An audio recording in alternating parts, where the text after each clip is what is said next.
You need to recognize who you are. And the way that we create change, the way that we change the world is by stepping into our truth and owning that power.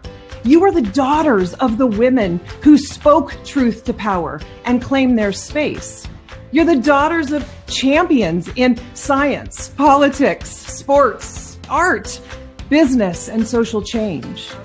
What is something that you do that makes you different than anyone else? Like it is the superpower you pull out when the stuff hits the fan. Like, what's your thing that makes you different and really valuable in weird situations? Okay. And it feels weird to say it out loud, and that's okay. We don't have time for downplaying any of this.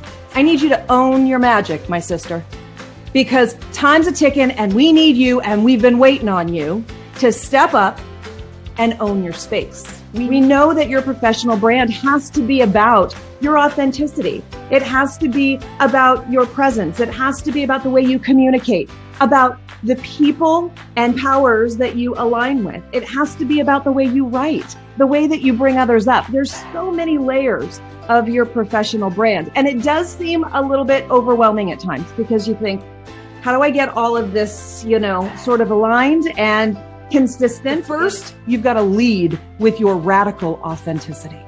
You got to be all you. You got to own all of this stuff. You got to be so firmly grounded in your magic that nobody can knock you off center. Number two, you've got to be able to tap into your deep bravery. What is deep bravery? It's the do or die moment. It's the moment where oftentimes we back out and say, I'm just not sure it's meant to be. It's just a little too much.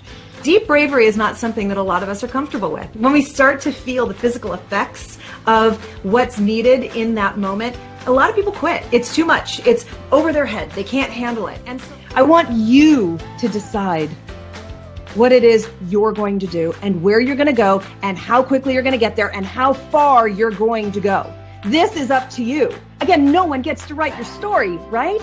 This is all up to you. And that is the epitome of standing in your truth.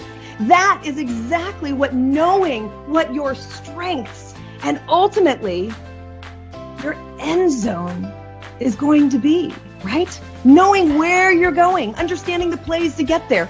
All of that is about you being in charge of your story. I promise you, the time to create the future that we all want is right now. I promise you this. More women are leading than we have ever seen before.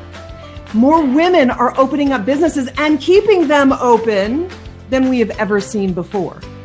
More women are leading governments than we have ever seen before. I believe in you. And now it's time for you to stand in your truth so that you can believe in yourself. Step into your power, my sister. We're waiting for you.